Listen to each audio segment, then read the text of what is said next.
দেখো, ফেসবুক থেকে ইউটিউব থেকে আমরা কিন্তু অনেক কিছু শিখি, অনেক শেখার থাকে এখনে। সোশ্যাল মিডিয়া মানে শেখার অনেক কিছুই থাকে, তাই না? তো আমি দেখো তোমাদের সঙ্গে একটা জিনিস শেয়ার করছি। অনেকেই মানে যারা করতে পারবে অনেকই উপকারী জিনিসটা। তো বাজার থেকে দেখো গোটা গোটা লঙ্কা কিনে এনেছি, এই যে শুকনো লঙ্কা।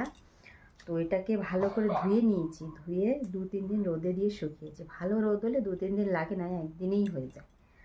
তো ভালো করে ধুয়ে নিয়ে রোদে শুকিয়ে একদম কড়কড়া হয়ে গেছে, মানে এরকম এরকম একটু চাপ দিলেই গুঁড়ো গুঁড়ো হয়ে যাচ্ছে, এরকম টাইপের হয়ে গেছে। তো এটাকে আমি এখনই মিক্সিতে দিয়ে গুঁড়ো করে নেব।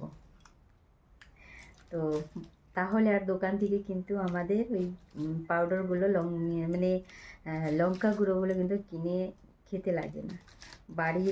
বাড়ি যদি এরকম লঙ্কার গুঁড়ো বানানো যায়, শরীরের পক্ষে তো অনেকই উপকারিতা। তো চলো আমি মিক্সিতে দিয়ে এগুলো তোমাদের সঙ্গে মানে পাউডার বানাই তোমাদের সঙ্গে শেয়ার করছি।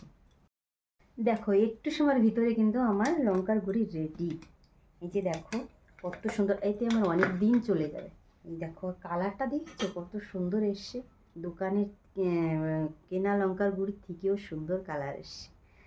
তো লঙ্কার গুঁড়ি কিন্তু সবার ঘরেই লাগে।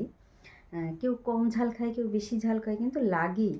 ঠিক আছে, আগে মা জেঠি কাকিমারা ঢেঁকিতে করে পাড়িয়ে পাড়িয়ে তারপরে লঙ্কার গুঁড়ি, তারপরে নানান রকমের মশলা করতো। আর এখন গ্রাইন্ডার হয়ে গেছে ঘরে, গ্রাইন্ডার দিয়ে সবাই কিন্তু এরকম করে নিতে পারো আমার মতো।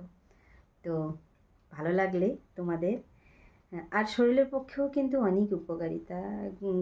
দোকান থেকে কিনে খাওয়া আর ঘরে বানানো শরীরের পক্ষে অনেক উপকারিতা। তোমাদের যদি ভালো লাগে ভিডিওটা কিন্তু শেয়ার করবে, ঠিক আছে?